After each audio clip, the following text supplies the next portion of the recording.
Welcome to joy junction. This is day 54 of 365 days சுட்ட கதை series with me.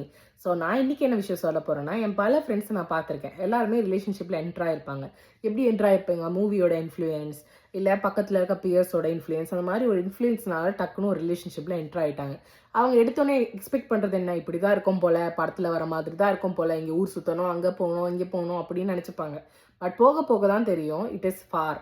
ஏன்னா நீங்கள் சூஸ் பண்ணுற பர்சன் வந்து உங்கள் லைஃப்லாம் உங்களோட ட்ராவல் பண்ண போகிறாங்க. படத்தில் வந்து நீங்கள் 3 ஹார்ஸோட முடிஞ்சிடும், அடுத்து என்ன நடக்கும்னு உங்களுக்கு தெரியாது. ஆனால் லைஃப் லாங் ட்ராவல் பண்ணும்போது சில விஷயத்தை சாக்ரிஃபைஸ் பண்ணி தான் ஆகணும்.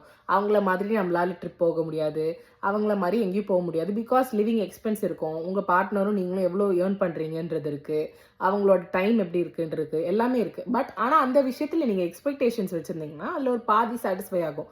ஸோ எந்த விஷயத்துக்கு எக்ஸ்பெக்ட் பண்ணணும்னு யோசிச்சு எக்ஸ்பெக்ட் பண்ணுங்கள். ஃபேண்டசி வேர்ல்ட்னால எக்ஸ்பெக்ட் பண்ணாதீங்க. பாய்.